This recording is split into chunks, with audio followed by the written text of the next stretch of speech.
good evening, folks. Guess what? It's Thursday again. Boy, these days go by so quickly. If you blink, you miss the week.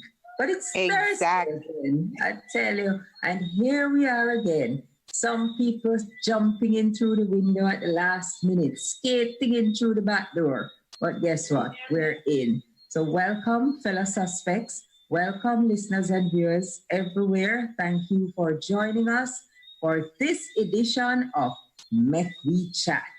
Mek We Chat, that's our cross-Caribbean link-up where we have our usual suspects, which include George Grant over there at the controls. He takes care of all the broadcasting business. We have Margaret Francis, our link from the diaspora in New York. We have Catherine Edwards, our link from the diaspora over there in London, a place called Croydon. We have Richardson, who is our link from over there in New Jersey. And we have our suspect in chief, not the one in charge, the one in chief, Mr. Jerry George, who is now showing up as Island Media with a muted microphone, but I guess we'll see him in a few minutes. Welcome all, welcome as we look at some of the serious issues across the Caribbean, but we do so in a very light-hearted matter.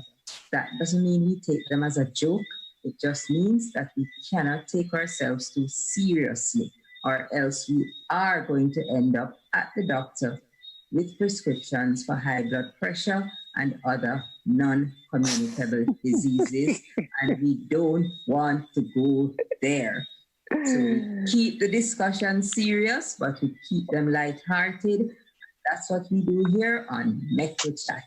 So what are we going to talk about this evening? Usually, we have some things that we plan to talk about, but then we may just segue into something else, depending on how the discussion goes. So right now, we have on the menu, for the 10th of October, which is today, we are going to be looking at the Doha athletes, how the Caribbean performed there. We're going to look at government and union salary negotiations in Grenada. We are going to look at the fact that it's, I don't like to say tourist season, you know, because when you talk about a season, like when you talk about hunting season, it means you go out and hunt something.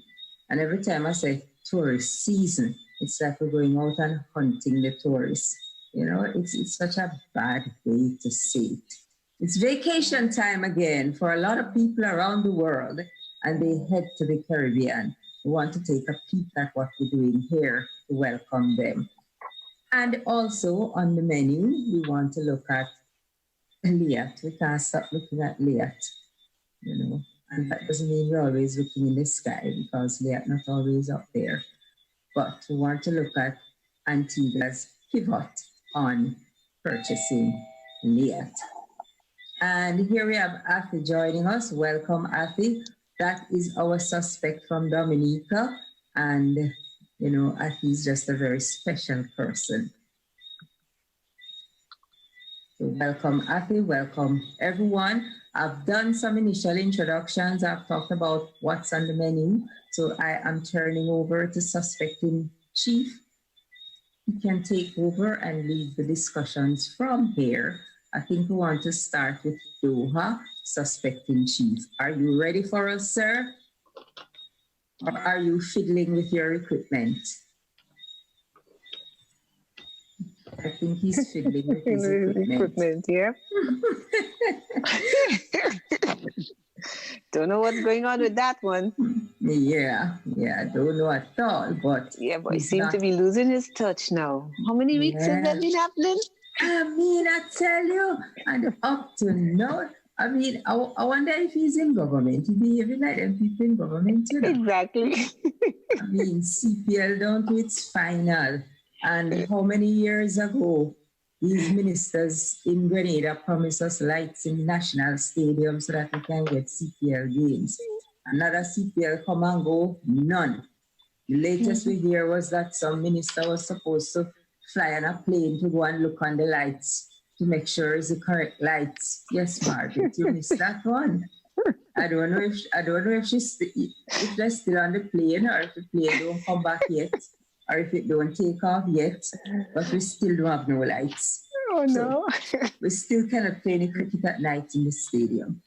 And all the stories we've heard about these lights in the National Cricket Stadium, and every one of them has been a send the fool a little further story. Because up to now, no light.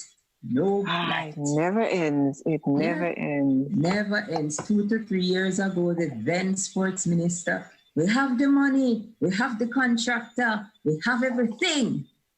Still no lights. 1 to 3, 1 to 3. Okay. Finally, he's found his voice. Here we are. He's testing now. Okay. I know, right? That's true. Suspect in charge, Mr. Grant. Mr. Grant, you need to lay down some testing rules for this forum, you know. After 8 o'clock, there should be no fiddling with equipment and no testing of equipment. Exactly. Because after 8 o'clock, we're ready to go, right, sir? Hey, Jerry. Hello, Jerry. I don't think Jerry's hearing us. Jerry's still not hearing us. No. You see? Jerry. Should I get up on the tabletop and do a dance, Jerry? No. No, he's not. You can see he's literally working that out. Watch that face. Mm-hmm. Poor fella. Yeah, there he goes. Yeah, there's Athie smiling as ever. Yes, well, we wanted to look at the Caribbean Doha performance. We're going to start, of course, with Grenada. And the fact that Grenada had its national anthem played. Yes. You know, and I don't know about you all, you know, but, you know, even if you're not there, and you just hear that national anthem being played in that forum, it does something. You know, it warms the heart and it brings tears to the eyes, and you just want to melt. It's absolutely a proud, proud moment. And Anderson Peters, young man from Grenada, javelin thrower, he registered 86.8 something. I think that the last figure. I think it's 86.89. 86.84? 89. Or 89, right. To capture that gold medal in Doha. Every single athlete from every country in the world goes to these games hoping to be on the podium, gold, silver, or bronze. They just want to be there. But more particularly, everybody wants that gold. Yeah. And this got it in the javelin. You know, it's Grenada's second gold world medal. I think I said that wrong, but I think I get the message. Second gold medal at the international level, Right, you know, so Grenada has 2 world golds and 1 Olympic gold and an Olympic silver. Not bad for little Spice Island, you know, 100,000 people. And we congratulate Anderson. Heartiest congratulations to him. Certainly from all of us here in this room of suspects. Yeah, sure. Absolutely. We jump and cheer and very, very happy. I mean, I have friends in Jamaica who was calling me, Grenada on track for the goal, you know, Grenada go get the goal, you know. And it was celebration all around when he got the goal. And that's what happens when they travel across the Caribbean and move around the Caribbean. You know, this freedom of movement they're trying to stop. Because, of course, my friends and relatives in Jamaica know that I live in Grenada. So every time Grenada's name is called, they're on my case. Like, right? You know? So No, Yeah. it's part of the integration process. When you can adopt another country and your friends and your family know that you have adopted another country, and Mhm. it's big celebration. Yeah, yeah. I feel good when I go to Jamaica and people ask me, bring a Grenada flag for me and stuff like that. And then when you go, you see your friends have a little Grenada flag repping over there. It's so Right? much part of the integration process. And our politicians try to make it so difficult for us to move around this place and just, I know, right? They just can't help it. they have a different agenda. They're not about Yeah. unity and integration and all the rest They're of things not. that mean something to us. Yeah. But that was exciting. Yeah, and I feel that Jamaica didn't do too bad either, as usual. Oh boy, Jamaica had some excitement in Doha. I think Jamaica ended up with 12 medals overall and ended up third on the medal table, which is a humongous achievement again for another little island. You can barely see the little dot on the map. And I keep telling people all the while, nobody in Jamaica thinks Jamaica is a big island. It's only when you come to the Caribbean, you hear people talk about this big island mentality, and I'm still trying to figure out where it comes from. Somebody plant it here, germinate it here, sow it here, and try to sell it. And I tell you, nobody, none of the 2.8 million people in Jamaica think that Jamaica big. Yeah. But relatively speaking, it probably is bigger. It is bigger. Well, it just like Trinidad is bigger than Mm-hmm. Grenada. You're right. Where is that noise coming from? Am I the only one hearing it? What noise? Oh, it's me that's making that noise. Hey, Jerry, Let are me you get rid hearing of us? this noise. No, Jerry's in his own world tonight. Hello, Jerry. He's not hearing us, and he can't figure out what's going on. See all those frown marks? Richardson, better hop over there and help him. I know, right? Yeah, Richie seems to be in another space too. Mm-hmm. Unmuting your mic would help. Athie's hearing us. I'm trying to reach Jerry, that's why. Can you imagine? Let me switch.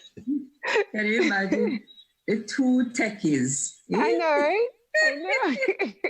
And Athie's just there quiet looking on, Yes. I mean, how un-Athie-like. What's wrong with Jerry and Richie? I see Richie's mic is on mute. Right, Richie is mute, and Jerry is trying to figure out how to listen. Oh, how to connect with us, yes. Jerry is on mute. Not his Richie's mic is on mute, and Jerry's mute. Yeah. Okay. Yeah. Okay. But we're hearing Jerry. I get everything except the sound is not coming up. I just had to restart they just asked to do tell Richardson. We can hear. Tell Jerry we can hear him. We can hear. Yeah, tell Jerry to mute his mic because we can hear him. Loud and clear. Loud and clear. Backwards. So just Everybody's speaking at the same time. Oh my goodness. I can see. Okay, cool. We can hear the two of you. I don't know if that conversation was supposed to be part of the broadcast, but it was. It was. Well, we are on the air, Bev. Whether or not you knew it, we are on the air. Been for the last 14 we minutes. are. Yes, we are. And for the past 5 minutes, we were congratulating Anderson Peters and just about to look at Jamaica's performance at Doha. But then we got that call. Totally sidewound by this conversation between the two techies. So tell Jerry Richardson that we are hearing him loud and clear. We are hearing Jerry loud and clear. Yeah, so... You hearing Jerry? We are. We're hearing. No. Yes, but apparently he's not hearing us. Yeah, he's having some problems with his sound. Yeah, Well, sound is coming out, but none is apparently going But in. he isn't getting some. Yeah. So he needs to work on that. Right. So, well, I've talked about Anderson, and I want to hear reaction from you guys about Doha. Is anybody there? Yeah, we're here. Well, I know George was well, I guess like everybody else, I guess I got caught up in you just couldn't miss it because between the number of messages and Facebook posts and everything else that was going on, you really couldn't miss it at all. I think it was a great accomplishment indeed, and too often, the thing is that in Grenada, and certainly I heard Jerry talking about that this morning too. We tend not to pay too much attention to field events when we look at these meets. Everybody focus on sprints, but Grenada has been doing a lot as far as their field events are concerned, and certainly javelin and discus are two areas where they have been pretty strong. So on a certain level, his performance there was not necessarily a surprise, as a lot of people may have thought, or were even some announcers apparently, which really upset a whole lot of Grenadians at the international level, talking about the surprise. And they're like, well, no, if you followed his career, you realize that this was just a matter of time. No. Hold on, Margaret, stick up in. We do tend to get upset when athletes from this region, in particular the Eastern Caribbean, get to these international games and they have a good history, they have a good game, but they are not known because we don't pay attention to marketing and promotion, That's number one. And number two, the athletes, for the most part, like Kirani and Anderson, they don't train here. They don't live here and they don't train here.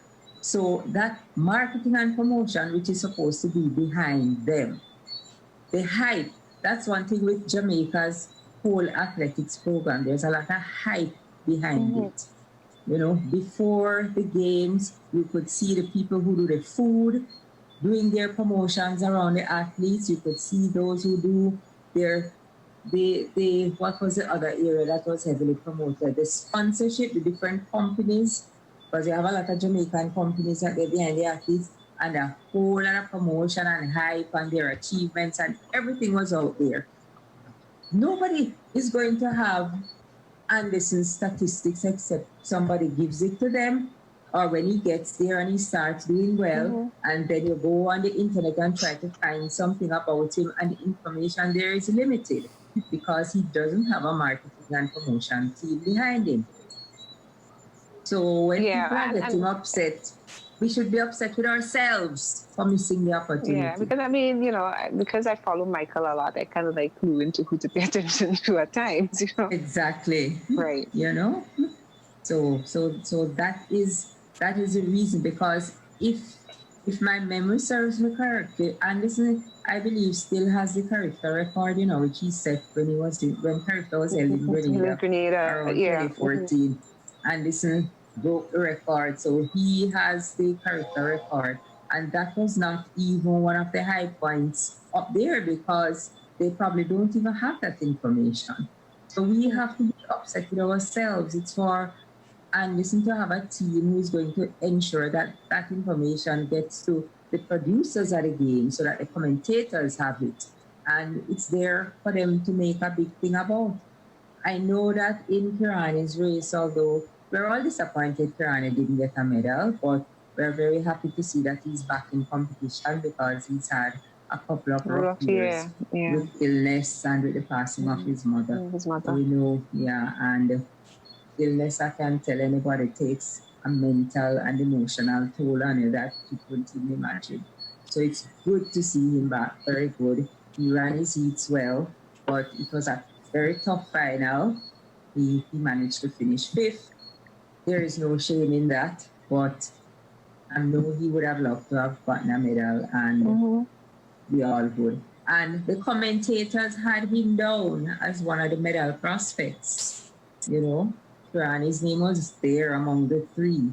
So he was there among the 3 medal prospects. So he has built up a reputation, and they would know him he's an Olympic gold medalist, so they could not help but know him. But Anderson Peters this is his breakthrough on the big stage. You know? Yeah, so it was up to us to make sure that his information is up there. But when you look at it, you know, maybe people didn't even believe he was going to get a medal. They probably didn't have I think, and in addition to that, the other thing, I know George and we spoke about that earlier this week. Also, his interview was great. Really, the interview, the media interview, I think he handled that well. Fielded the questions, you know, there was no stumbling, no fumbling. Everything just flowed perfect. Control, calm, cool, answered every question on the ball. It was really good. Really Margaret, good. Perhaps that's what impressed me most. His demeanor. He was very articulate. I thought he handled that interview, the post-throw interview, very well. Made me proud as a Grenadian. Yeah. So we celebrate. Sport is usually one area where the region shines. I think Bahamas got a gold medal as well. Yeah. And it's really good to see us out there in a positive way, in a good way, having that kind of impact on the world stage. And if we just invest more in ourselves, more in our young people, spend a lot more of the country's money. And when I say the countries, I'm talking countries in plural, COUNTRIES. Spend a lot more of the country's money in youth development, in sports development, in the arts overall, and get the best out of our young people so that they can continue to shine on the world stage and make themselves proud and make all of us feel good. So that some people out there will think that we are nothing but SH countries that will have to sit up and pay attention. Yeah, you see. Nice. Yeah, and you see the younger generation coming up, they have someone to inspire them, because he said he was inspired by Karani James with the golden medalist, and that's, you know, they have something to aspire to. That's a good thing. So we have to keep that sustainable, to keep their eyes on each other. So that's what's fantastic. Yes, and it's a fact of life. Hurdles. You saw that he was running in second place, and he totally just freaked and panicked, trying to pass the guy, tripped over the hurdle, create one confusion. He dropped, he never finished the race, they ended up disqualifying. Yeah, he just lost his cool, and it was scary to see. The moment he realized that American athlete, that American athlete has passed him and he was running in second, he wanted that gold medal so bad, he just freaked. Wow. And messed himself up and didn't finish the race. Yeah, so Jamaica had a lot of excitement there. Another medal hopeful, Elaine Thompson, current Olympic gold medalist. She didn't run in any final. She did her heats, but then injury prevented her from running. Yeah, so there was a lot of excitement along that line as well. But overall, I think it was a good show from the Caribbean, and definitely, we have much to celebrate. Much to celebrate and much to look forward to at the Olympics next year. Definitely.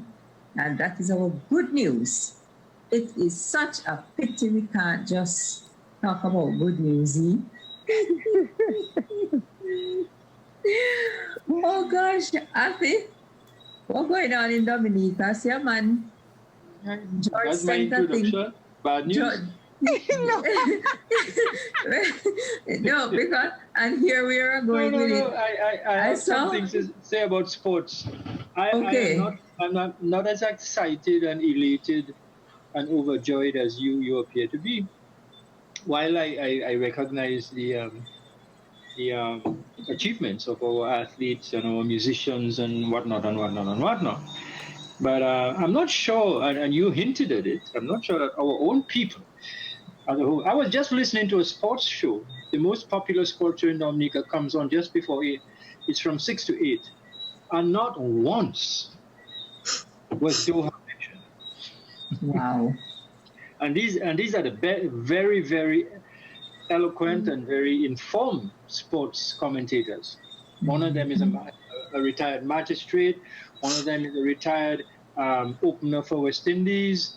One of them is was a West Indies selector, and so on and so on. So these are not novices, and it was remarkable that not once did they mention, the Grenadian achievements, the Bahamian achievements, Jamaica, or the Caribbean achievements at Doha. And it got me thinking. I mean, it's not a program I interact with, but it did get me thinking about sports in the Caribbean and why we haven't come up with our own brand of sporting activity. Why we just kind of went along with the football and the cricket and the basketball and the athletics. Are there no new games that we can bring to the world? How about a cycle race that begins in Trinidad and ends in Jamaica? Like the Tour de France, is it Tour de Caribe? Why not? And you go through the entire Caribbean, and the media follows you, the crowds follow you, and it doesn't happen in a weekend. It happens over months, but it's a race that exposes the countries to the world and to each other. How about swimming from one island to the next? I know there are sharks in our waters, but there are sharks in our waters. Oh God! Swimming with the sharks out there. But we had someone all the time. After, didn't we have someone who just swam from Barbados to St. Lucia? I don't know. Yes. I didn't Yes. There was this swimmer who swam from Barbados to St. Lucia. More than that, what about boat races, canoe races? No motorized engine races. Sail. I mean, we have Antigua Sailing Week. We have Grenada has a sailing week as well. Yes, Grenada does. Isn't there something between, like, when Carrefour has its regatta? Doesn't the guys from the Southern Grenadines participate in that as well? I think so. So Vincent have a rich history. But Carriacou and Petite Martinique are just like part of the Grenadines. Those Grenadine islands, including Carriacou and Petite Martinique, they have their own thing going. They don't business with the rest of us. Yes, that's true too. They have their school sports. Union Island participating in it in Carriacou every year. They have their both things. They have their own thing going on, those Grenadine islands. As they should. As they should. That is why when something happens and they arrest somebody and say, oh, he was in Grenada illegally, I always just get a good laugh at that. I'm like, really, people, we need to stop this nonsense. Really need to stop this nonsense, because the Grenadine Islands, forget them. They have their own system. Yeah, that's true. So I'm just, dreaming. No, I know. No. Sure. And those things different kind of sporting. Yes, but what you have raised, Athie, is very, very important. I know in Barbados there is a sport, road cricket. It's a big thing in Barbados, but it's not exported to the rest of the Caribbean. I've been road cricket. It's a big thing there, very, very big thing, and that is something which could be a Caribbean competition. In Trinidad, you have softball cricket played in parking lots and stuff like that. Very big tournaments and stuff.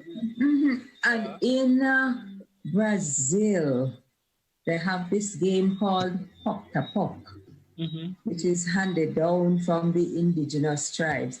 It's a kind of football where only certain parts of the body, similar to football that you play with the feet, but with Poc-ta-Poc, it's only certain parts of the body, I think is the chest, and some other part of the body that they use to play the ball. And that again is a big thing in Brazil. They had a whole thing to revive it and bring it back the other day. Because, these sports tend to die out as the people used to play it. And they had this big competition with it, puck. So we have things, but we just don't embrace ourselves and develop ourselves. And That's my lament. That's my lament. Yeah. I mean, we have. What have we invented for the world since Stepan? We only copy. I pause to think, and in that brief moment, nothing I don't know. jumped to the top of my head. Yeah. So, Athie, yeah. Yeah. So, a question for you. Now, just as you spoke about these guys, what kind of sports coverage do you have in Dominica?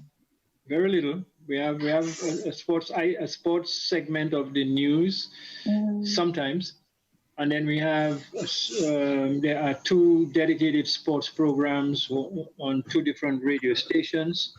That's it. And then the rest of the time, people watch international sports on television. So I guess it's kind of like pretty much the same thing as in Grenada, which is something that Michael always laments about. Yeah. And it goes back to something that Bev spoke about earlier, us not promoting our athletes and stuff. But the reason why that's probably not happening is because there's not enough coverage of, sports at the local level.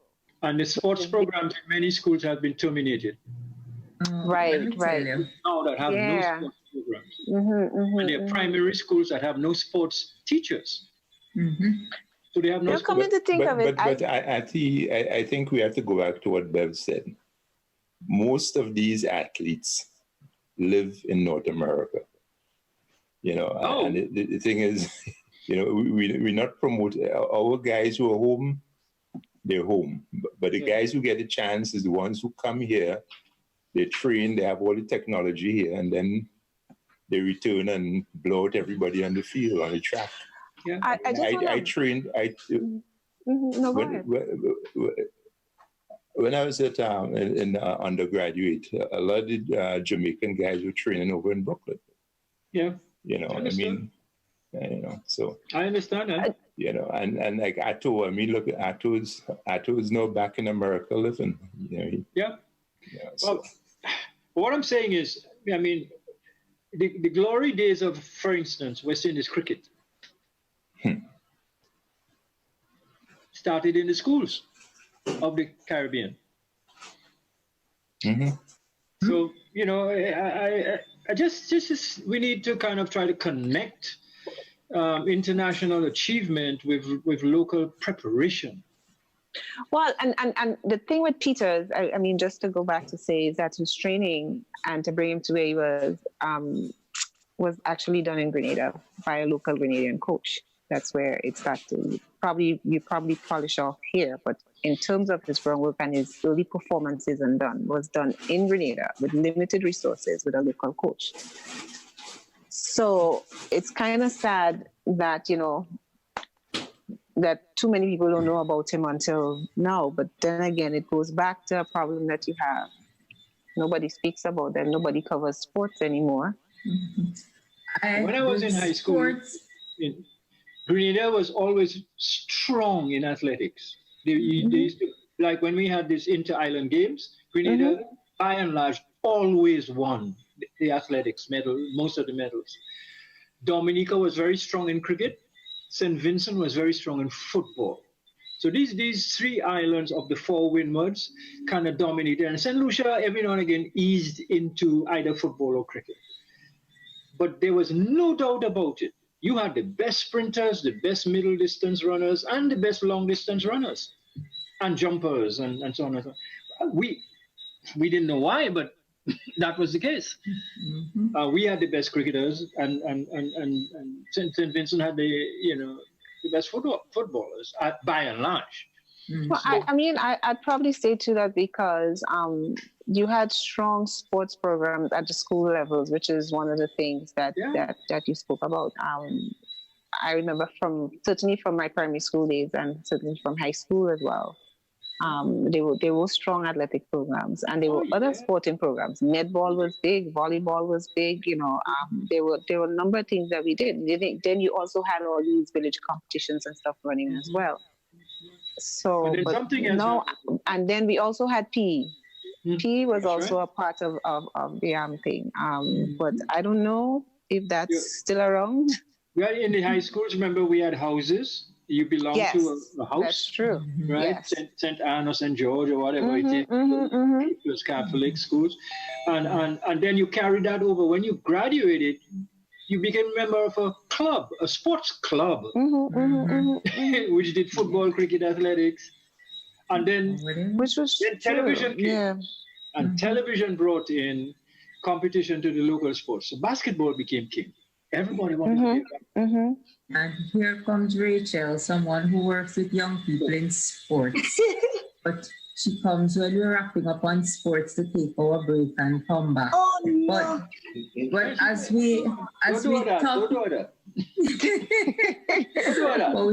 we still have to take the break and come back. So when we come back, we give Rachel 33 and a half seconds to tell us about her swimming program. Good job. Oh my gosh. Let's take the break, George. Hey, what? I just came from the land and this sign here caught my eye. What's that sign about? Someone must have asked GRENLEC to move a pole. But you know, there's no space reserved on the side of the road for planting poles. So GRENLEC has to get permission from landowners, and that can take a lot of time. Oh, GRENLEC asked me to help them contact my neighbor Ben about planting a pole on his land. But Ben passed away. His children own the land, but they all live abroad. That's why GRENLEC needs customers to inform them in writing at least 3 months in advance. 3 months? All that? It seems like a lot, but think about the time it will take for GRENLEC to find and get permission from all of Ben's children. And sometimes moving one pole requires you to move the pole before, the one after, plus the wires that support them on the ground. That means even more landowners to find and get permission from. Then GRENLEC needs to schedule their teams and notify customers about any power outages. Well, I need the pole on the farm moved, so I'm going to write GRENLEC a letter now. GRENLEC, energizing our Grenada.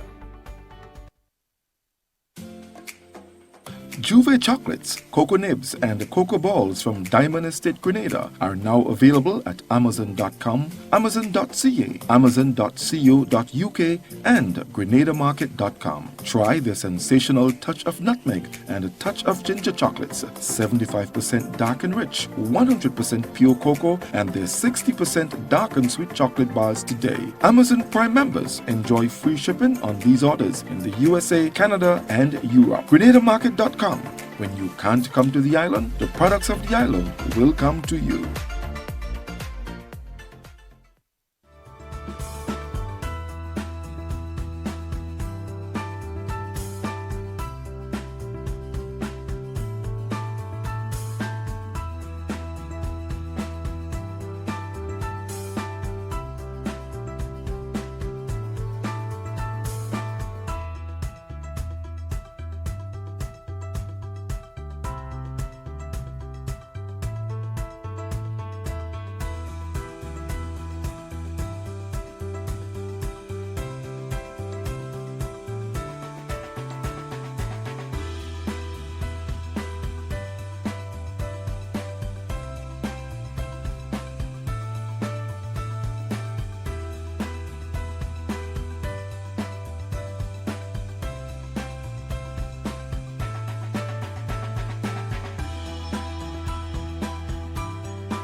You don't know how many hurricanes will be coming this season, so you need to be prepared. At Hubbard's Hardware and Building Supply departments and the Food Fair supermarkets, everything from canned foods, flashlights and batteries, to plywood, tarpaulin, lanterns, roof repair kits, water tanks, etc. are available. For over 90 years, we've helped you prepare for and recover from storms. Hubbard's Hardware, Food Fair supermarkets, and the Grenadian General Insurance, an integral part of your hurricane preparedness plan. Alrighty, folks, we are back with the usual and not so usual suspects. Let's start at the bottom. There's Rachel down at the bottom, all by herself, and Hi, Mr. Grant. Hi, Rachel. Off to the right, middle of the screen, is Mr. Richardson Franklyn. He's in New Jersey. Grant Franklyn. Middle of the screen there is in Dominica, and that's Mr. Athie Martin. To his right is Beverley Sinclair. Above Beverley, Margaret, out there in the Big Apple. By the way, Beverly's right here in Grenada with me. Yours truly in the middle, and top of the screen. You know what I like about this lady? She always wears colors that match her curtain. Have you noticed? No, not you. No, not you. You hear that, Catherine? That's you, Catherine. It's Catherine. That is maroon, not pink. Okay, then my screen needs to be adjusted. Take it away, Beth. Look what picture already. George, I wanted you to read some of the comments while we're talking about sports before we move those on. things are so long gone, Beverly. I mean, we were rambling and Really? Yeah, these comments are just long gone. So please, it really doesn't make sense. Okay. Well, George, you can jump in with the comments at any time, because Mom taught me that it was rude to interrupt. Not on Mek We Chat. No. On Mek We Chat, we're not interrupting. We're participating. Yeah, okay. And when you see the comments, you say, guys, we have some comments, You don't want to leave out our participants anywhere. Right, but we have Rachel who joined us just as we were about to take a break, and we're talking about sports and promotion of our young athletes, etc., etc.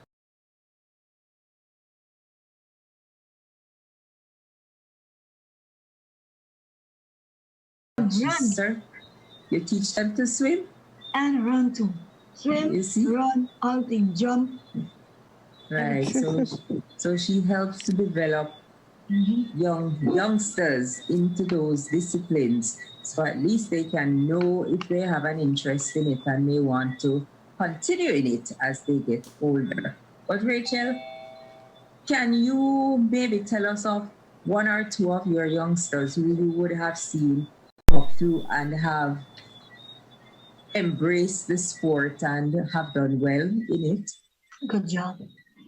Okay, for swimming. No, we have a lot of youngsters who has gone before. We're talking about people like Najee Ferguson, Gabriella Grant, a lot of names that they just phase out in swimming. And because of what has been happening over the years, and it's still happening now, and what I can see personally, I've been around 33 years now in swimming, especially too. Both swimming and athletics, I did it together. From the track, I go to the pool. And that's why I did it every evening, from one to the next, from the hot sun to the pool. But you know what is bothering me now? I am seeing these swimmers die. Yes, we are swimming. Yes, we sound like we are doing great. But my problem is I don't think that some of the things are done properly. Now, Grenada is doing good in OCS. Yeah. But right now, I'm not looking at OCS. And I will tell you why. And I'm very honest. Right. I know there are kids that swim. I have swimmers now I could go to find who are excellent. And when I say excellent, they can make the time once they get the proper help and assistance, just as the other kids. But some of the parents are not fortunate to have. And I say fortunate to have because right at this moment, there is a young man. He do not want me to call his name. He feels threatened. He feels if I speak, they might crucify him some more. No, I have his times. I know what he can do. And he's better than the names that are calling. And he did not even went to that games that call, which is an open games where everybody would have seen him. That child is hurting so bad. His name is, I don't want to say his name because you don't have to say his name. Don't call his name. Don't say call his name. No, that child come to me on several occasions, unlike one of the children who swam in the 80s, in the 90s, and came to me with the same cry. I know what the child was saying, but when she said to me, Miss, I don't want to swim again. Look at what they're doing to me. I know what she was saying. She's one of the better swimmers, and she have never gotten the opportunity, and she just fall out the way. This young man, I talked to individuals who is in charge about him. I said, what are you doing with this young man?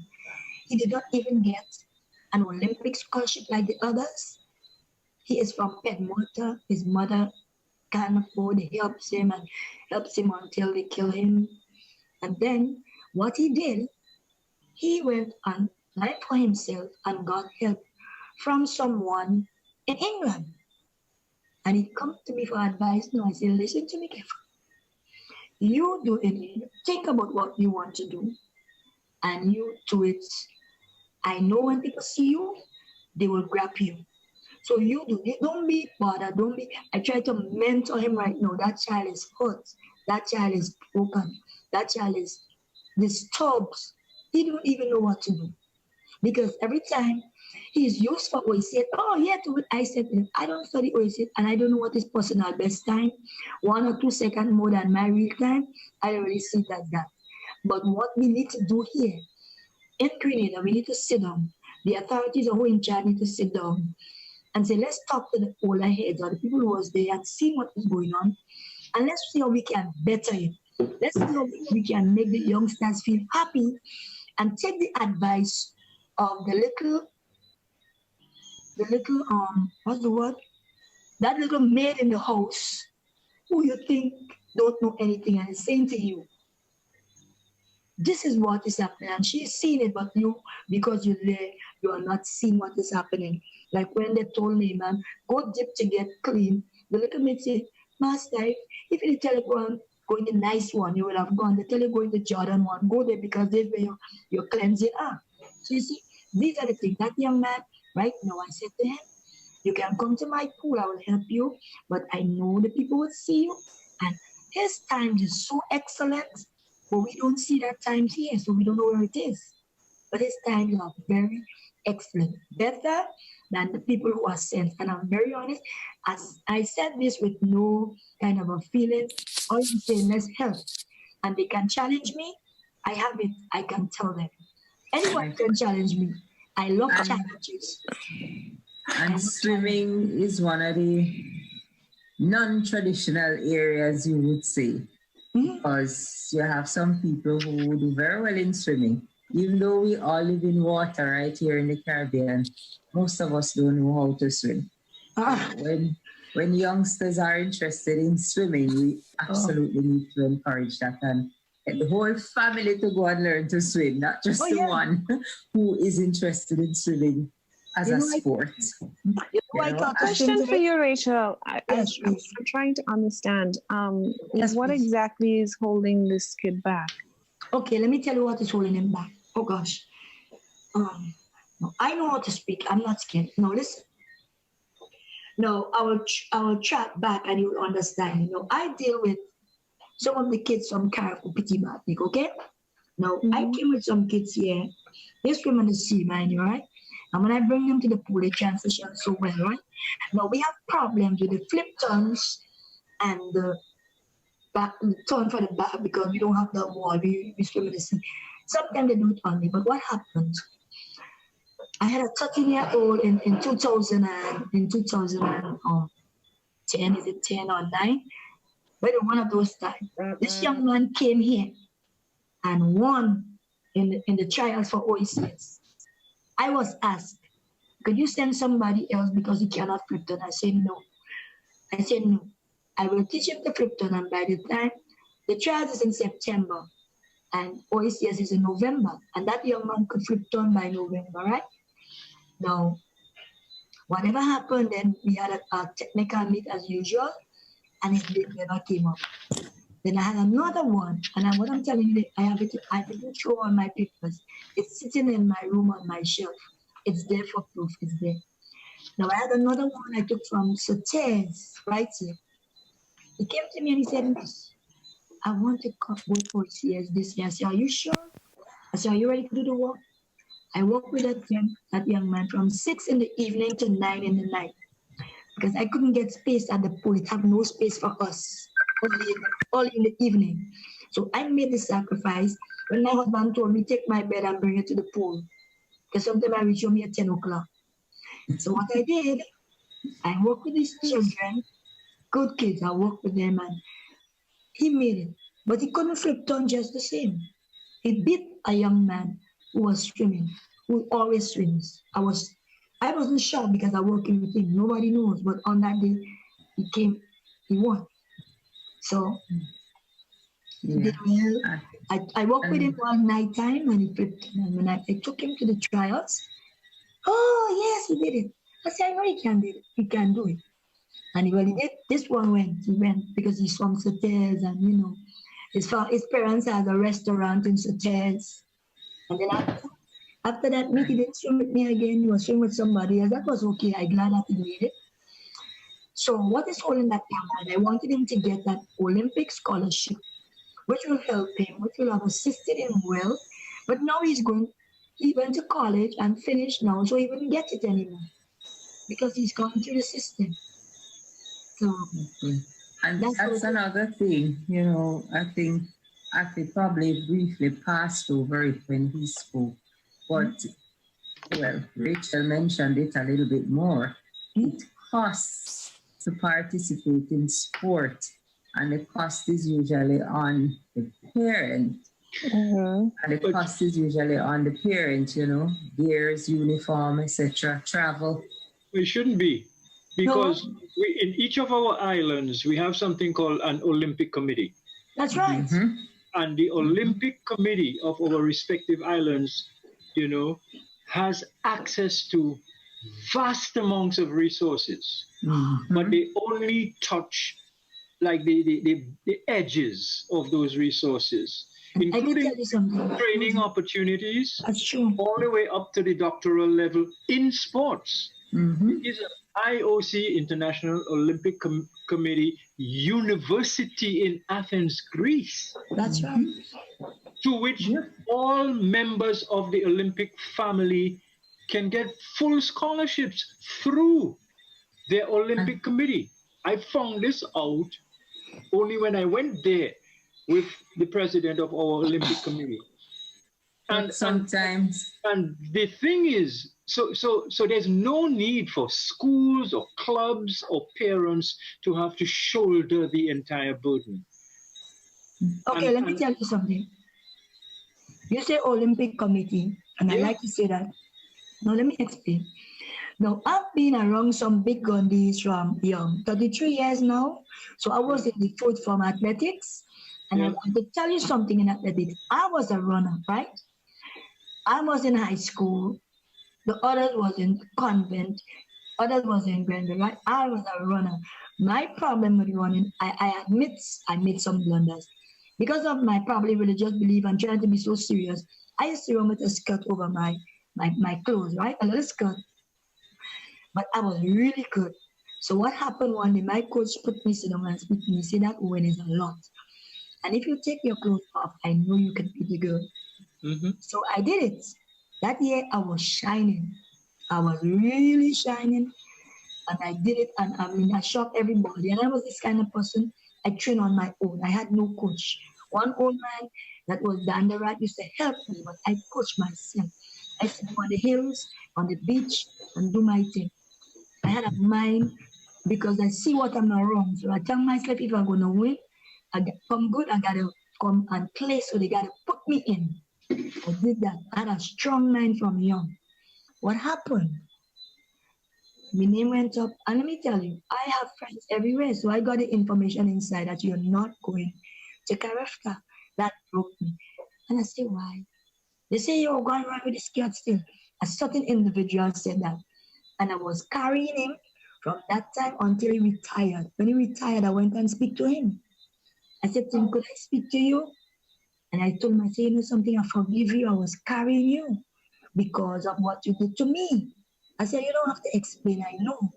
And he knew, because even when I was working, helping the kids starting the race and thing, I was not to be around. But I stood humbly and helped them. And some people begged for me, and I stood there humbly, never disrespected them, never tried to be, and this is what happened. There are a lot of the athletes right now on the track is talking to me. That's why I'm back on the track. I said, don't give up. And I told them what I went through. I showed them my experience to show them how to stay there and be strong. A lot of them are broken. Now, we didn't know that some people was getting money for some of them until they were fighting. And let me tell you, these kids fight against scholarship on their own from other people outside. Nobody's helping them. I know there is help for them because I'm talking so people know that, as this gentleman said, he didn't know until he went. So I'm talking to people from the other islands who I know is my friend and asking the advice, And I know, but because of who is sitting inside there, so sorry to say, who is sitting there, only certain sectors. That's the problem. That is the problem. Very honest. Some of them are sitting there for too long. Some of them have been there for 30 years. Yeah, that is 33 years I'm doing it, and some of them inside these things, then that's crazy. Right, They're not helping anybody. And they have not done anything. In fact, they travel, but Rachel, they all travel to all the Olympic Games, all the Olympic activities, fully paid for by the International That's Olympic right. Yes, sir. etc., etc. And since the 3 Olympics, the first big Usain Bolt Olympics was the most financially successful Olympics ever.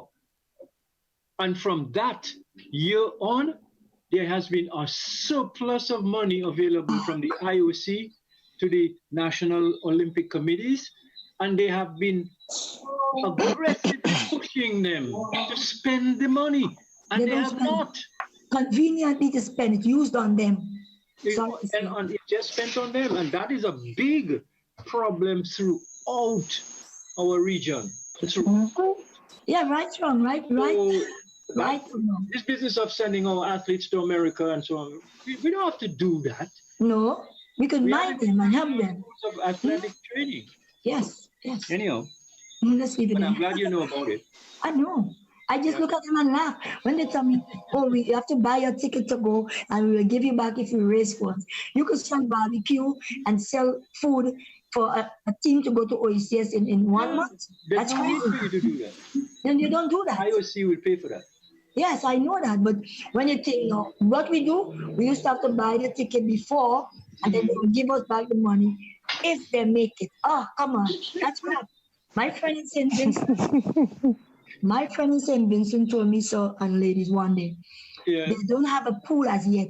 They send everybody to train. You know what happened to me one time? After Ivan, I was supposed to go to do a course, right?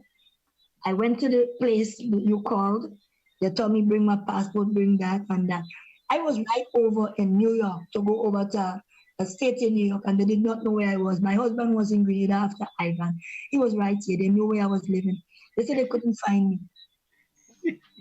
And I took the clock from the pool and bring it here, and my husband and I left. Are you real? And I was so hurt. It's like, why the coaches are being treated like that? Some student is crying now for help. They have monies, help them. They have monies. You tell me, and then they're sending back Grenada money most of the time because they're not using it. That's crazy. Yeah. Yes, guys. So we know that there's a lot of mismanagement in the sporting arena, and that is one of the reasons some of these athletes fall by the wayside, as Rachel said, and some just give up because the struggle is so great on them. There's so much they have to do on their own. There's so much the parents have to do to support them to get somewhere. And a lot of them, only really very few will get to rise in that kind of pressure and really attain their full potential in sports. So there is a lot of work to be done to get it right, and getting some of these old heads out of these Olympic committees, what actually, you know, they're not going anywhere because they enjoy the lifestyle.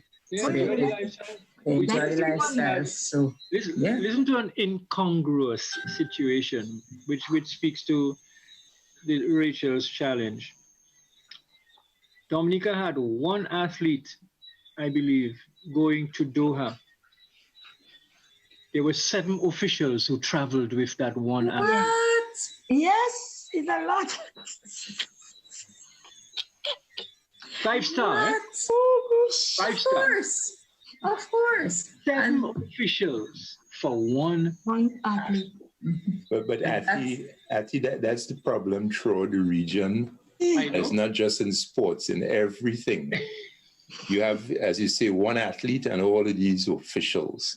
You know, I mean, and that's what you see. I mean, it's just a whole, because everybody's they're getting per diems, and you know, there are a few of them who I call it, they're on the UN track. Yes. So they're getting the per diem and everything like that. And they're traveling in business class, and they're staying at a 5-star hotel. So, and that's the situation. Yeah, I mean, and they're arranging the itineraries to go visit families along the way. And they come to New York and sleep on somebody's floor and pocket the per diem and the solutions. I mean, that's the reality. That is the reality. That's the reality. But the joke with our situation, unfortunately, our athlete got injured in the qualifying round. And so she never actually competed. Yeah, I agree. Oh my goodness. So just the 7 officials. The officials had a nice holiday. Yeah. Of course. All the way over there in Qatar. Oh my gosh.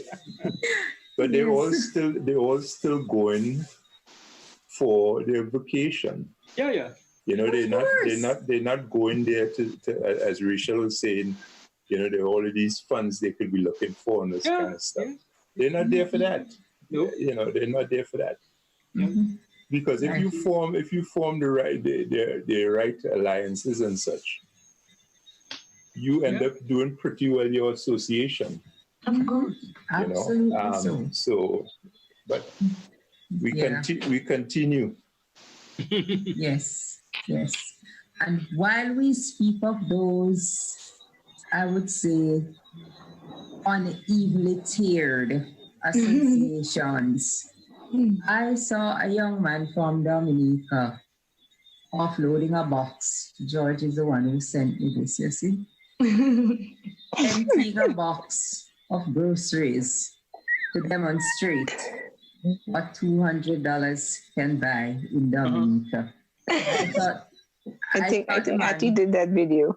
Listen, I thought the man was on Mek We Chat because he's talking serious things and I cracking up. Athie did that video. I assure you, I had absolutely nothing to do with either the groceries, the box, or the person. And he had props, you know. You know, it is seriously hilarious. Yeah, but when you looked at it, you know, and the young man, when he said a tin of corned beef is for $10 now, I don't know because I don't eat corned beef. Yeah. So I don't know. And he said it's $4.50 per hour, and I take it he's talking about the minimum wage.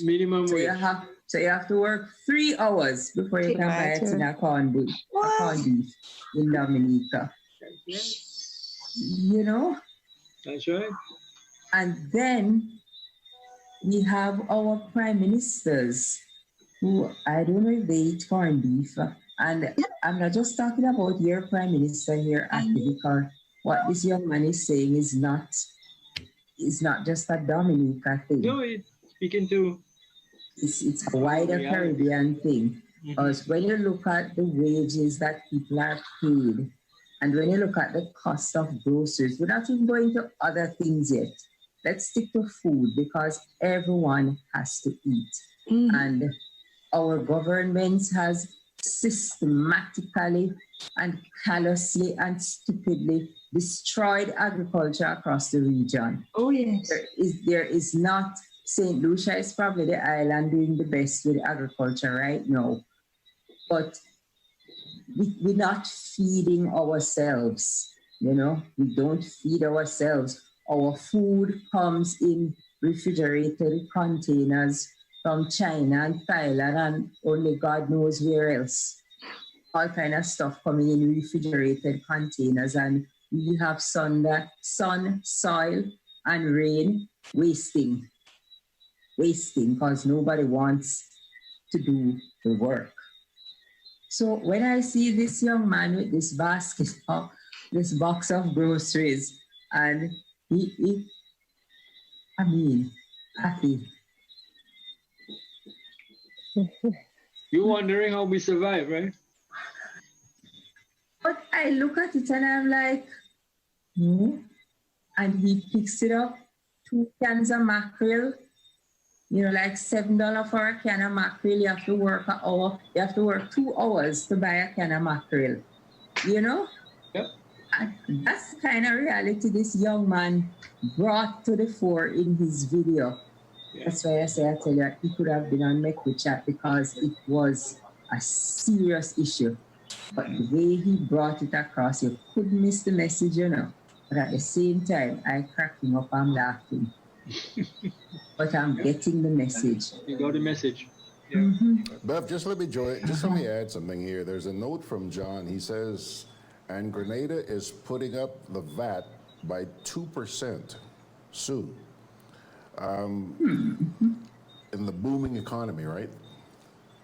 In an economy that is supposed to be. They are? Yeah. Well, yes. Okay. And just for the people who are wondering what video you guys are talking about, I'm going to run that on tomorrow morning's edition of Good Day Grenada. Because I thought it was very interesting. Athie, I didn't send it to you because I assumed that you had already seen that. But and it was sad. I would have sent. Yeah, it is sad. It is sad. And I look at the situation in Grenada now. We have this on our menu where public servants are negotiating with government for a salary increase. And the government is offering them 1% in year 1, 1.5% in year 2, and 1.5% in year 3. Unions are asking for 7, 8, and 8. And the government says 1, 1.5, and 1.5. That is it. And it's like the government is not even willing to negotiate and to move from the 1.5 because I saw a news release put out by the union. The minister went to his very first meeting with the representatives of the union and declare that the negotiations have reached a deadlock.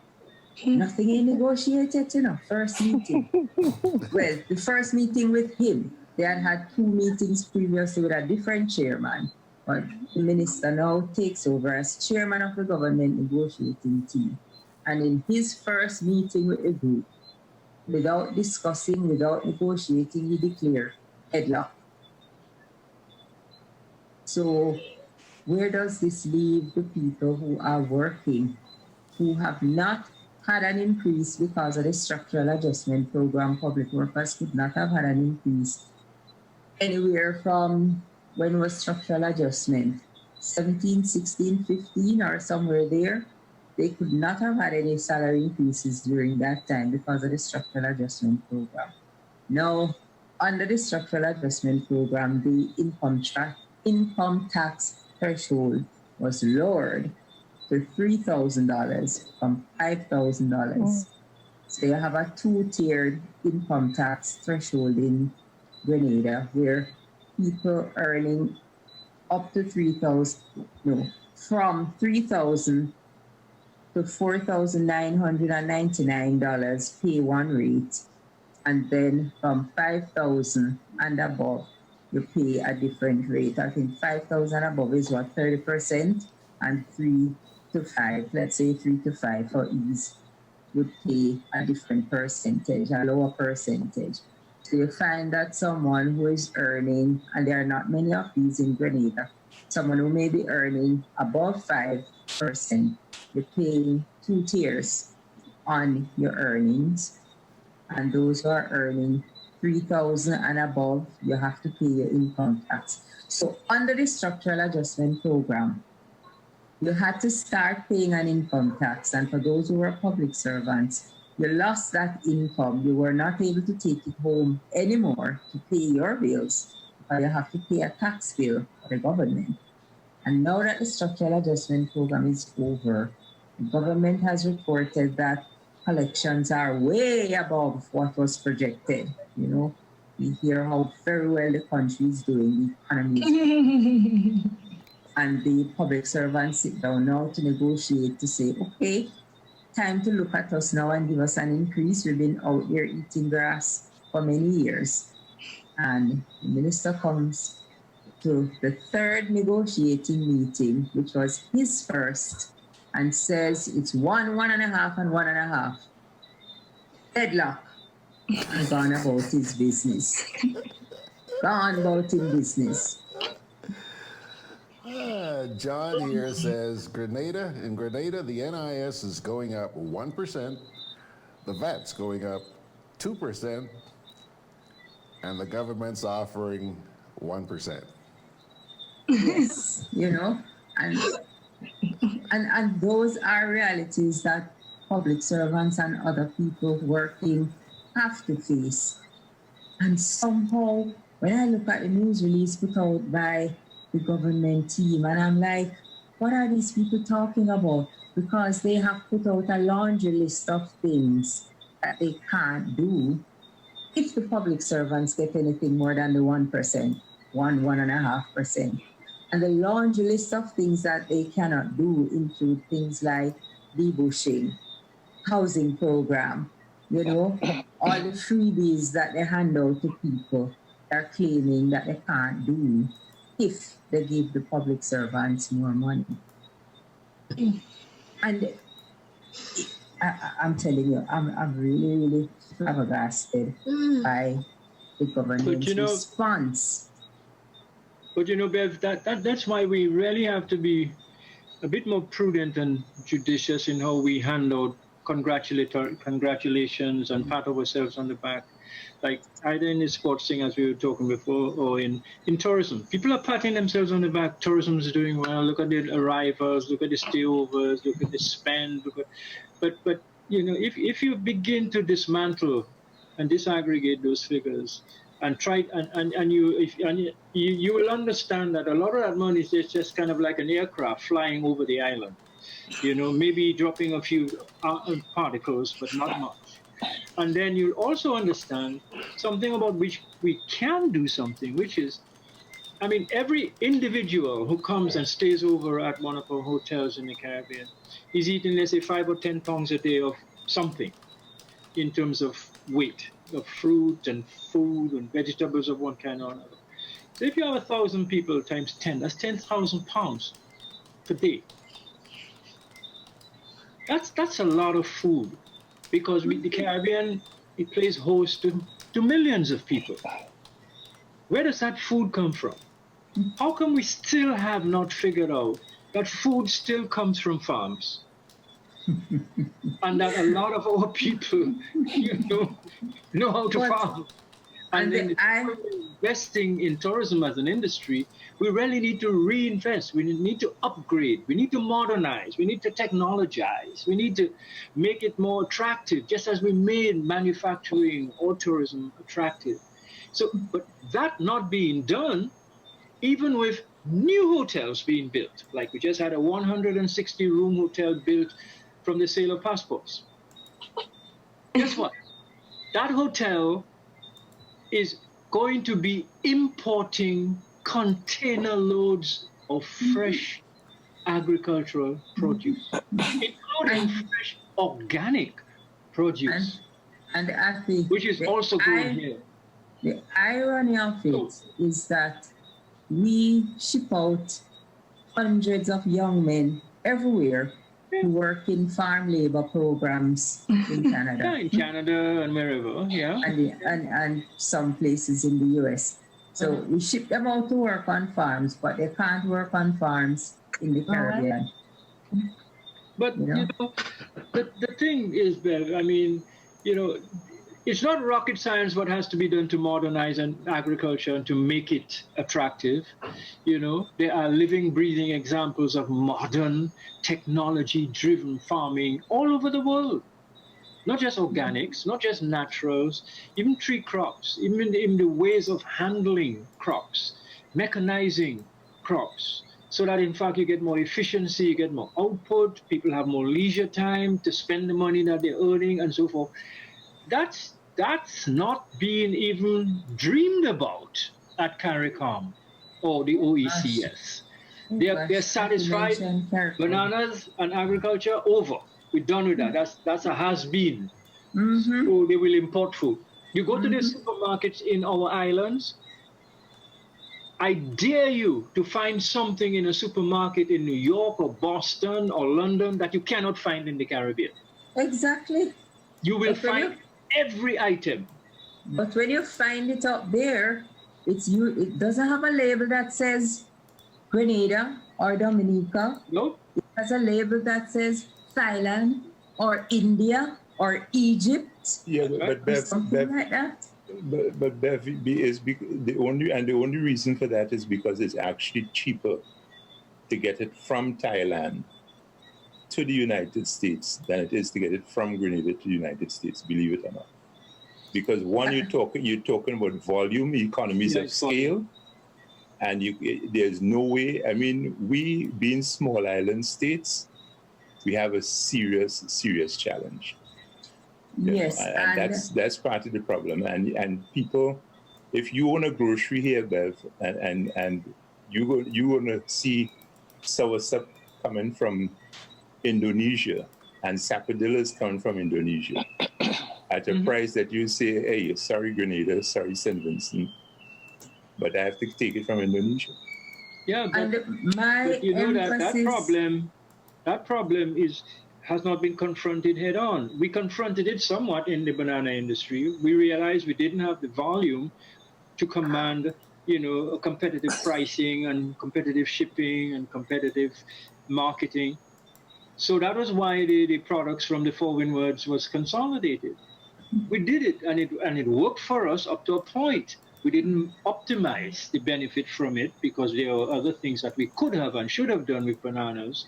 But in other words, for every problem we have, whether it be shipping, transportation, whether it be the cost of inputs, there are options, there are solutions. Yes, I believe. And one of the things I usually say, Richardson, is that even before we think so hard of exporting, number one, we need to think of feeding ourselves first and foremost. And number two, if we are going to export, we have to niche. We cannot go out there and try to compete on in volume, because you're right, but Bev, let me interrupt you, please. Our market has come to us, We don't have to put stuff on transatlantic schooner to go. Our tourism market is the largest. That's why I talk about feeding ourselves. And you have to feed people. Yes, because if we were able to feed ourselves, our visitors included, and all the cruise ships that come here already loaded with food that buy nothing when they come into our ports. If we are able to feed ourselves and feed our visitors, can you imagine the billions of dollars that would be circulating within this region instead of going to buy refrigerated containers? It is possible. It is possible, but we have made work a bad thing because we thought it doesn't matter how much you modernize the farms and how much technology is applied. Farming still involves manual labor. It does. It involves work. And we have made work a bad thing. Look at it, Athie. Look how much billions you can make from just selling passports. The only time your boss has sweat is when the international police start chasing you. We're not making billions. We are not making billions from selling passports. We are not. Somebody is. Yes. Somebody, but it's not us. Right. And it's not. So let's be clear. Right. Somebody is taking our passports and taking it out there and selling it, and we are not even getting crumbs. Right. But somebody looks at it and say, if that man can make all that money doing that, why should I go and work in a field and it's going to take me 10 years to make $1 million when I can make $1 million in 10 hours? Even that is not correct. Because I can point you to people, farmers, who are making $30,000 a week in bananas and coconuts. That is true, but I'm talking about the perception. And so it is possible to become a millionaire. Of course. Doing good, efficient agriculture. Of course. But we don't sell that story. We don't sell that story. We don't. Because we have made work out to be a bad thing. And it starts in the home with the children, where we tell the children we don't want them to work as hard as we did, So education. As if we're making a movie. We do fishing as if we're looking for some cameraman to come and film us and put it on the screen. As opposed to going fishing in a serious way. It's a question of knowing the science of marine ecology and where to go and how to get it and stuff. No, we're not doing that. Export of fish. By and large, like we fished 100 years ago.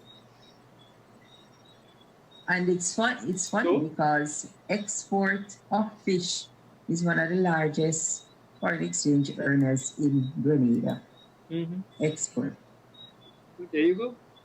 And we know that a lot of fish is consumed locally, but we have not harnessed to capitalize on agriculture, and it is ridiculous. Every single person has to eat every single day, several times a day.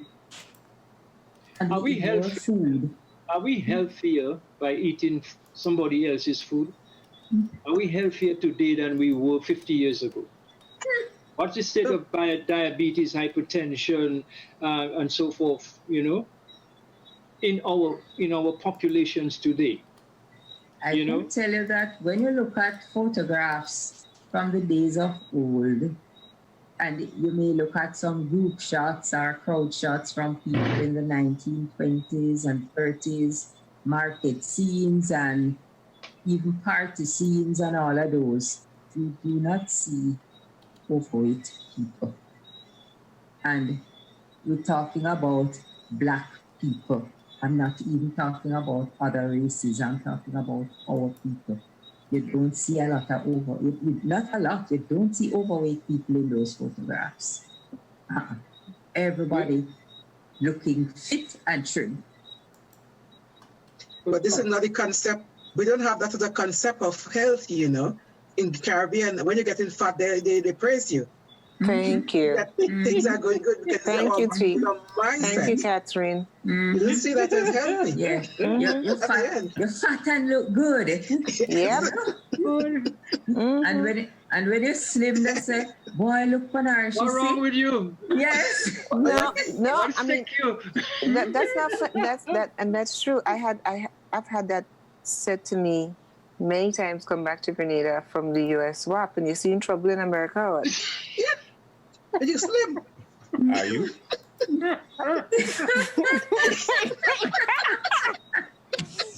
I guess because but you guys are right, because in Trinidad, Trinidad being always going to the extreme, they started speaking about big and beautiful. And it was this woman on one of these TV programs. And basically she one day just crashed out, just died. Oh, and it was all because of the overweight. Another young lady, one of my neighbors, same thing happened to her. She was a Miss Big and Beautiful, and boom, young child. In her mid-20s. So, but as you said, I always tell people in the days gone by, people walked a lot. Yeah. But here, in the Caribbean now, sometimes when I'm in Grenada, I may have a car, and I just walk down the steps and I'm into the vehicle, boom, and I'm gone. Mm-hmm. It's no more walking out the road to get the bus or anything like that. As a matter of fact, the bus don't even come out the road now. It actually passes right by the gate. and that has a domino effect, Richardson. No, I know, this is what I'm saying. It contributes to the congestion and the illegal parking, because everybody wants to park right in front of where they are going. Nobody wants to park any distance and have to pay. And have to walk. Yeah. Yep. So there is also that spin-off to it. But when you look at the cost of living and all of the spin-offs to this, and to see that you have an employer, which is the government of Grenada in this instance, talking about deadlock in negotiations when all you've offered is 1%. And as John pointed out, in a year to come, because the negotiation years 2020, 21, 22. So in 2020, you're looking at a 1% increase in NIS and the 2% increase in VAT. That is the first time hearing this one. Really, John, this is something new for me tonight. But whether or not that is happening, you know that the cost of living is going up. And the NIS alone is going to wipe out your 1%. How does that make sense? How does it make sense? And the promise was made to workers in general, which would include the public workers, of course, that after the structural adjustment period, the income tax threshold would go back to $5,000. That was another send the fool a little further statement, because after the structural adjustment period was finished, it was not put back to $5,000. What they did was to reduce by 5% whatever it was on the $3,000, the 3 to 5. So public servants, since we're talking about that group of people would have lost income, cost of living has gone up. Just like that fellow from Dominica demonstrated, you have to work 3 hours to buy a tin of corned beef. You have to work 2 hours to buy a tin of mackerel. It's preposterous, absolutely preposterous. And sometimes we talk about eating local, if you do not grow your own food and you go to the supermarket with your 1 hour pay, your $4.50, and decide to buy a piece of yam or some bananas or a breadfruit or something like that. If you have a family, you're taking a big risk, because when you go home and it's not good, people don't have nothing to eat. But when you buy a pound of rice, you're sure that everybody's going to have something to eat. And those are decisions that people have to make on limited income. So those who can plant something need to plant a breadfruit tree, go and plant two hill of yam. Make sure you have banana tree in your backyard. Make sure you have something in there that you can go and pick and eat. I think Richardson was showing off his in-house garden the other day. Grow something so that you have something to eat. Well, the banana trees in the backyard in Grenada. Especially if you have a large family. When the family is, of course, a smaller family, gonna be easier to feed. So these are conscious. It's government by provocation, really. I mean, we've developed a new breed of governance. And I remember when our structural adjustment program ended, sometime between 2009 and 2012, the civil service was negotiating for salaries. They offered them 0.001% for the triennium. And in that same triennium, they gave themselves a 52% increase in salary for every minister. At that time, we had a cabinet of 15 ministers. Now our cabinet is 18 ministers. So, but wasn't there a call for salary increases for the ministers in Grenada as well? Yeah, well, they got. But people can't survive on 0.001%. Yeah.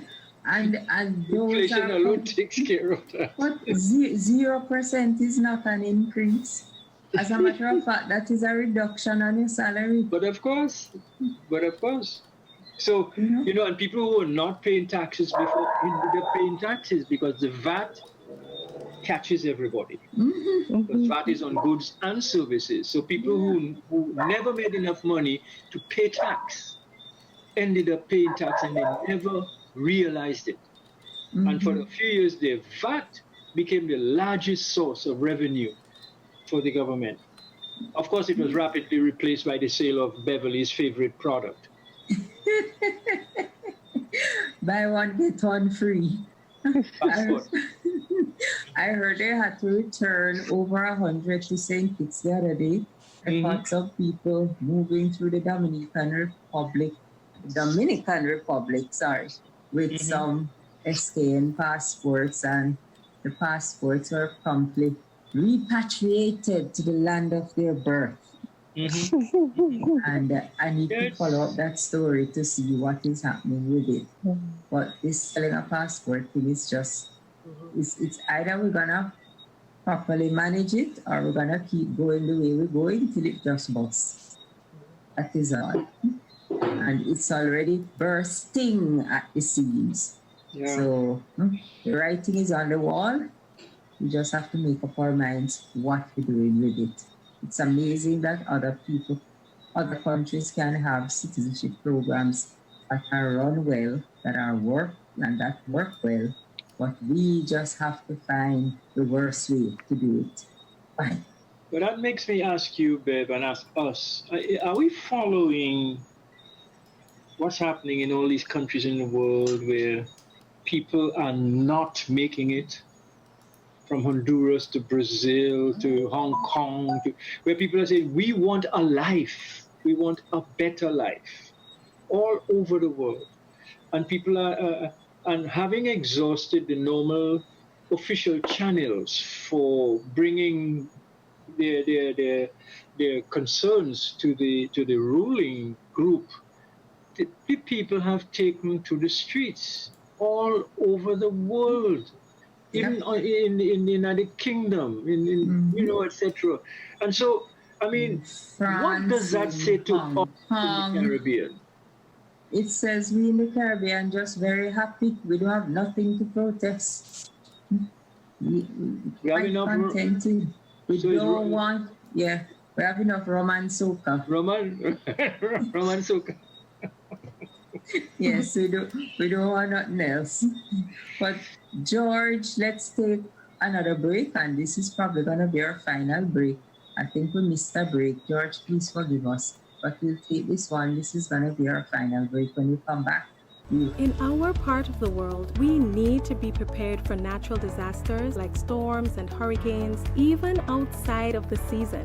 I'm sure you'll agree that keeping our loved ones, homes, and businesses safe is important. So, I came up with a few quick tips to help you stay safe. First, make a family disaster plan and ensure that everyone in your household is familiar and comfortable with it. Remember to add batteries and flashlights to your emergency kit. Now, for electrical safety. Familiarize yourself with your electrical panel, as it may be necessary to switch off the power during a storm or flood. Make sure you install a transfer or isolation switch to prevent your generator feeding electricity to Grenlec's line. If trees are too close to power lines, call Grenlec at 237 for advice. By following these easy steps, you will be well on your way to being hurricane ready. Don't be caught off guard by natural disasters. Prepare now. For more information, visit grenlec.com.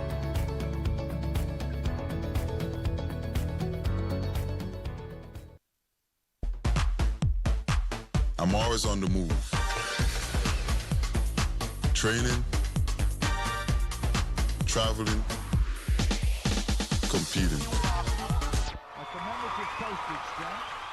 So it's good to know I have Quad Bank in the palm of my hand. Introducing e-banking, one of many customer convenience services from Grenada Cooperative Bank, and there's more to come. It's swift, simple, and secure.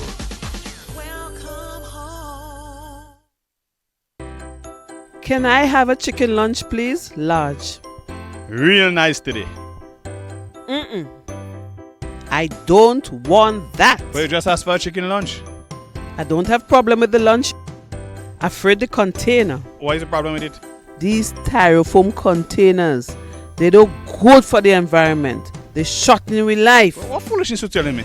So what you want me to use? Put my food in this. Where you get that? At the food fair, where you could get all biodegradable food boxes and disposable food supplies like cups, plates, anything you could think about. Name it, it's there. And they don't harm the environment. Food fair, taking the lead in cleaning up and protecting the environment. Hey, like you take me advice, you get in your biodegradable food supplies. Well, girl, I supporting who's supporting the environment. That is why I shop in at food fair. Food fair, where you can fill your baskets without emptying your pockets. Products distributed by Hubbard's agency, Kirani James Boulevard. Juve chocolates, cocoa nibs, and cocoa balls from Diamond Estate Grenada are now available at Amazon.com, Amazon.ca, Amazon.co.uk, and GrenadaMarket.com. Try the sensational touch of nutmeg and a touch of ginger chocolates, 75% dark and rich, 100% pure cocoa, and their 60% dark and sweet chocolate bars today. Amazon Prime members enjoy free shipping on these orders in the USA, Canada, and Europe. GrenadaMarket.com. When you can't come to the island, the products of the island will come to you. Alrighty, folks, we are back with the usual suspects for the final edition, the final segment of tonight's edition of Mek We Chat. Catherine, Athie, Rachel, Margaret, Richardson, and Beverley. Take it away, Bev. Welcome back, folks. We are in the last few minutes of Mek We Chat, but we went out talking about the negotiations in Grenada and the kind of flippant, callous attitude from the government negotiation team headed by the Minister of CARICOM Affairs, a former trade unionist himself, Oliver Joseph. He's the one now sitting in the seat of the minister and who is now the chair of the government negotiating team. And he's the one who met with the group for the first time this week. And in his first meeting, put his 1%, 1.5 on the table and declare a deadlock and get up voting business. Yes, and when you read all the reports that came out of the meeting, both the news releases that the government put out and what the trade union has put out, it's very easy to just get a picture of how the discussions went. As the trade unionists have said, we are absolutely surprised to hear about this deadlock. Because while he did say there was a deadlock in the meeting, the conclusion was that the government negotiating team will write to the union to say what will be the next step. Next thing you know, there's a news release out there which says deadlock declared and the matter is turned over to the Ministry of Labour.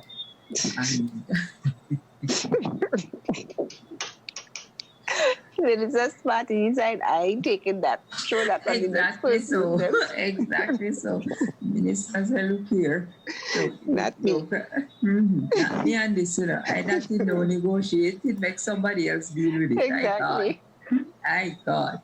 And I believe legally the only way he could do that is if the discussions went into a deadlock. The law says if there's a deadlock, then you have to turn it over to the relevant authority. So come to your first meeting, declare a deadlock, go about your business, and let somebody else deal with it. The plan.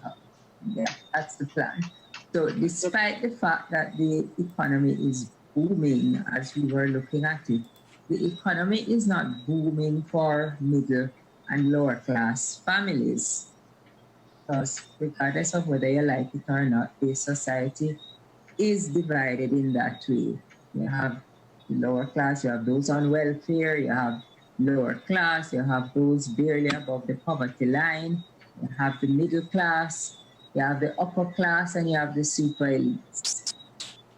The economy is booming for the super elites. That's where all of this growth and fancy stuff that you hear about, that is where it's happening. The people on the lower ends of the scale really not feeling the boom or benefiting from the boom. That is why our friend in Dominica can show you what $20 can buy.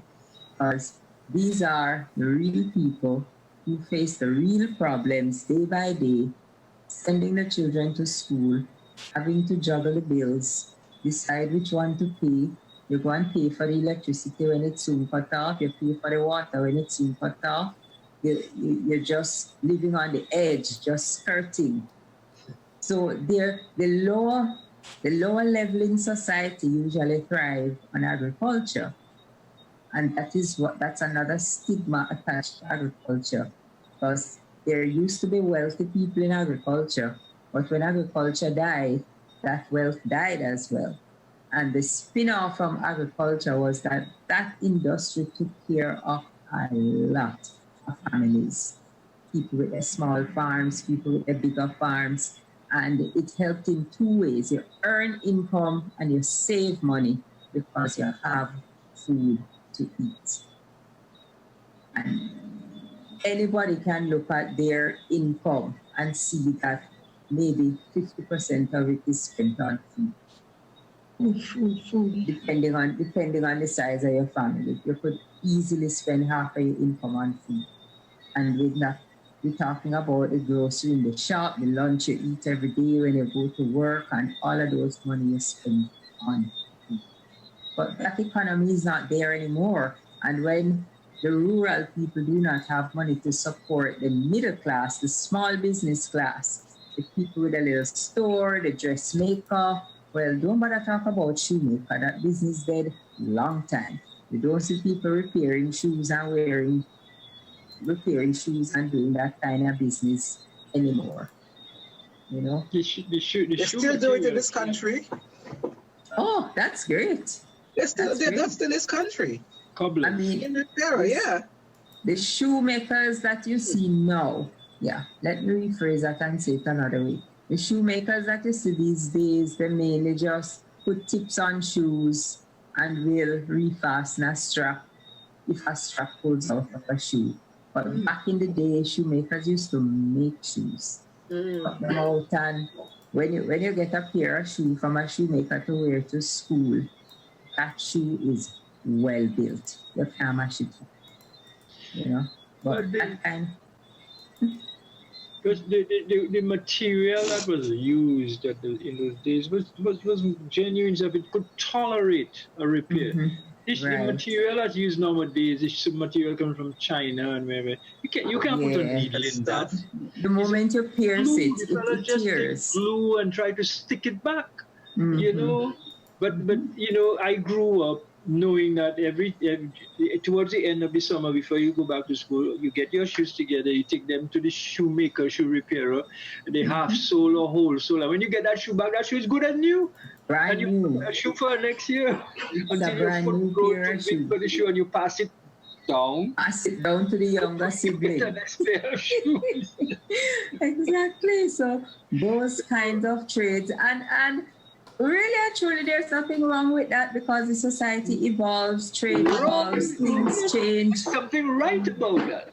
Yeah, you know, things grow. But what is supposed to happen is that it is supposed to evolve into other types of businesses for the coming generation. Our school uniforms were made by local seamstresses and tailors. Absolutely.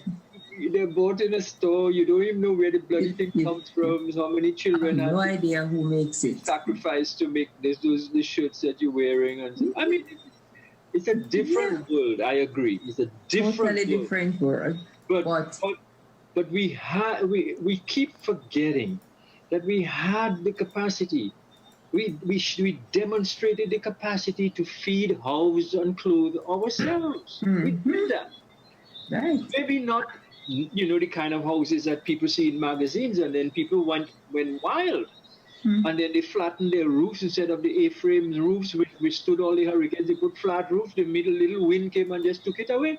Everything gone. So there's things that happened to us in the Caribbean that are indicative of we becoming a lost people, or disconnecting from our history, disconnecting from who we are, what we did, and how we did it. Mechanics. No car ever died. No car died because somebody was able to keep that car running. But today, in Cuba is the only place that jumps along the road and in the ravines and stuff, So I mean, it's a different time. But the question is, how do we build a society where having fun is not, if you will, the opposite of working hard? Because people who worked hard played hard. That was the package. That was the package. You worked hard, you played hard.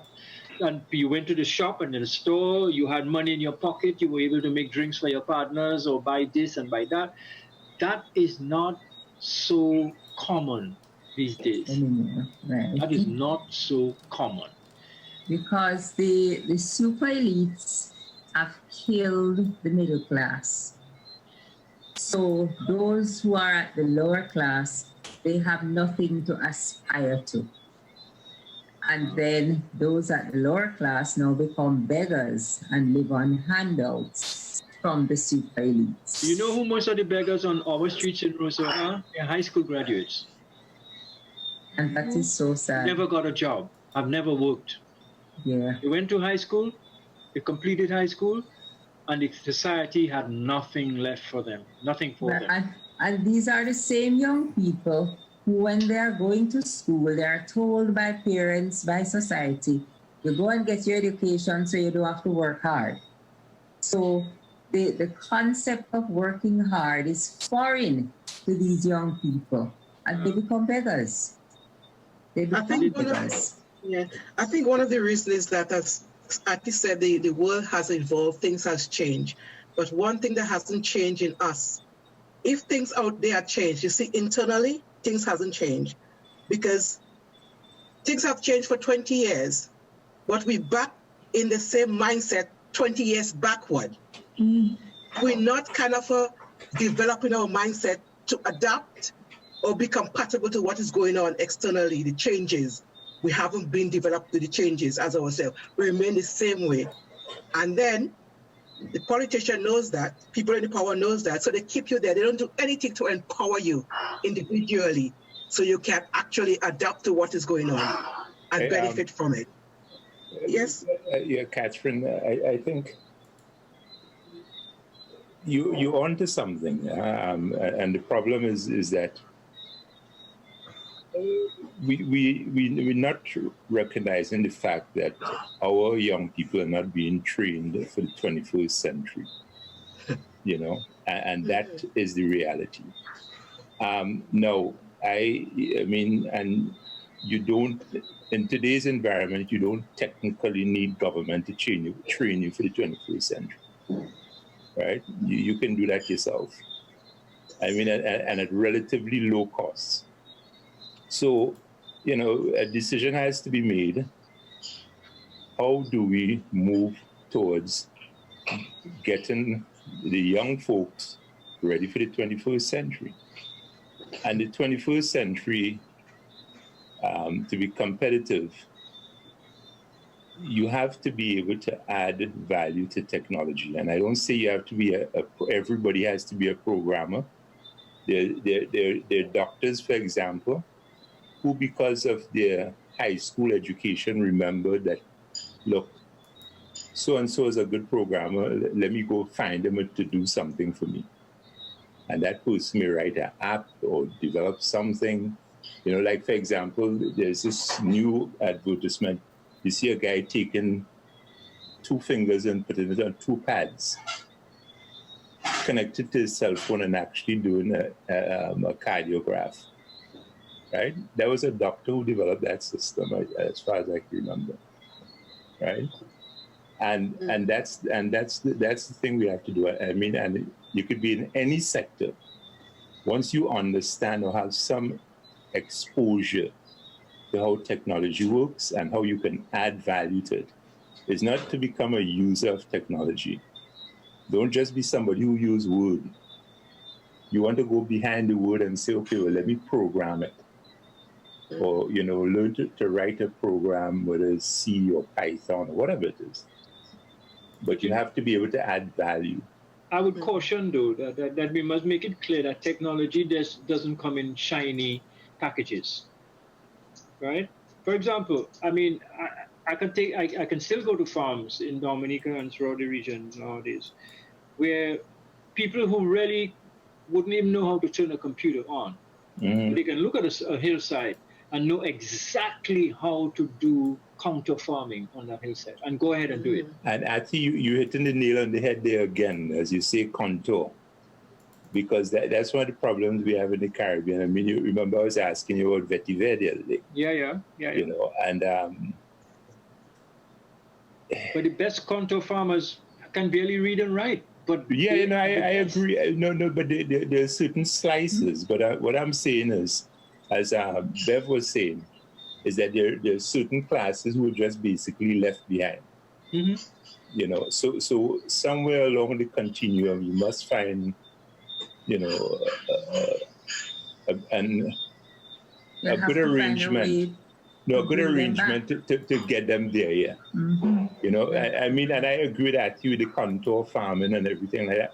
Because if you do it right, I mean, you know, we stop the runoffs, you know, we get better yield. Athie would know about this better than I, you know, and those are the things that we can do. I mean, you know, so at one level, you have that whole the idea of the agricultural level. But Athie, as I told you, you also have the technology aspect now. Oh yeah. Coming on the front when you're going to have the Internet of Things.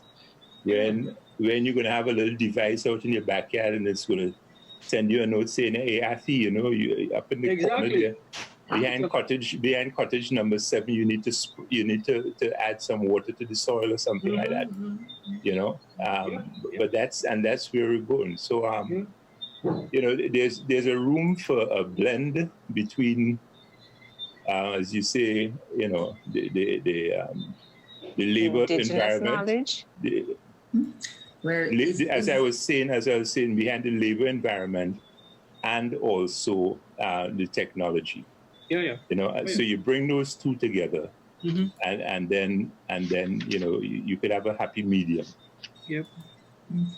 Does anyone know if agricultural science is still taught in schools?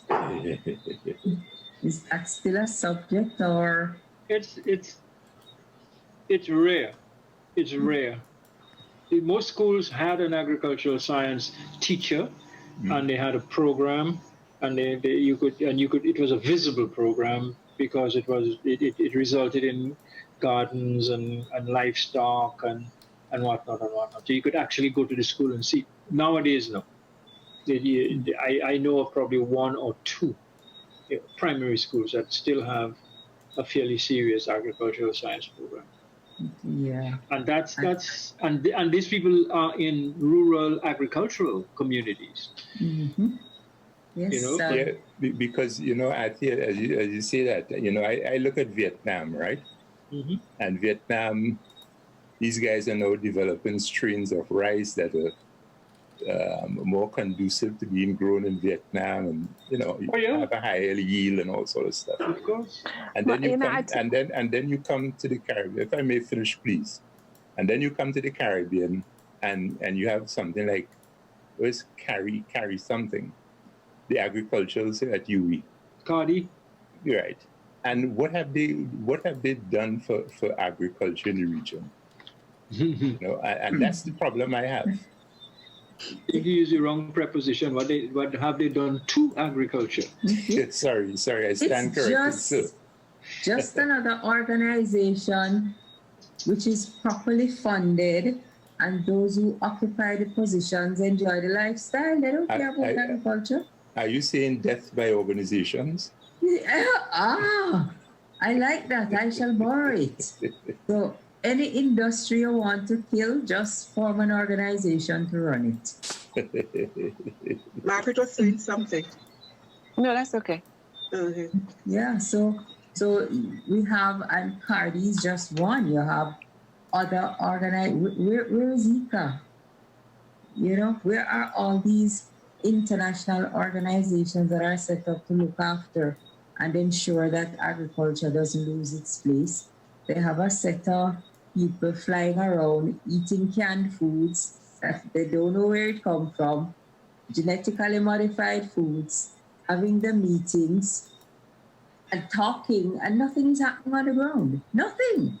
And we know that nothing is happening on the ground because people like myself and others on the ground, you meet the farmers every day, you meet the consumers every day, you meet like hotels here in Grenada would want to have farmers that they can buy from, but you can't get commitment from farmers that they can supply to the hotel. So the hotel cannot sign a contract with someone who cannot commit to giving them what they need because they cannot run out of food.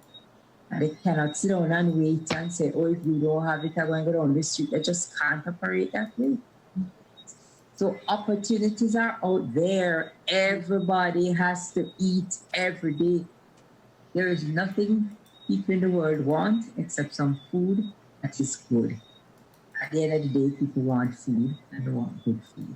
And the closer to you the food that you eat is grown, the less packaging required, the less transportation required, the less fuel required to move it. So it does make sense for us to reconceive the notion of a Caribbean food and nutrition program, you know, where we grow things in the best areas, the areas best suited to them. And we re-establish the capacity to move products in not just in air, by air, but by sea. We have a highway outside there, right there. Yeah, and that is probably a lot more efficient. Yeah, nothing wrong with that. Nothing wrong with that. So this is and it goes back to vertical farming. That's the yeah. So, and that is part of the evolution that we live in a different world. Yeah. Part of it, but it needs to be embraced, it needs to be adapted, and it needs to be put to work so that individuals, homes, villages, entire societies can benefit from it. The opportunities are there. What we're lacking is leadership. And sometimes we mistake the notion of evolving as meaning that we have to drop what we did and do everything else differently. Mm-hmm. Evolution by its very nature means that you hold on to what is working for you. Mm-hmm. And what is not working well for you, that is what you change. That is what you let go. That is what you change. Folks, look at that. We have run out of time. But we just want to summarize this evening. We celebrate and embrace our athletes, but we look for improvement in management of sporting, of the sporting fraternity, let me put it that way. There are very good athletes out there are getting lost by the wayside because of bureaucracy and mismanagement. We need to fix that, and we have to agitate to get that fixed. We would love to see better negotiations between the government and the unions as they go forward in these hard economic times. And right here in Mek We Chat, as we call for that, we say good night. Have a good evening, folks. Enjoy your weekend, and we look forward to seeing you all safe time, safe place next week.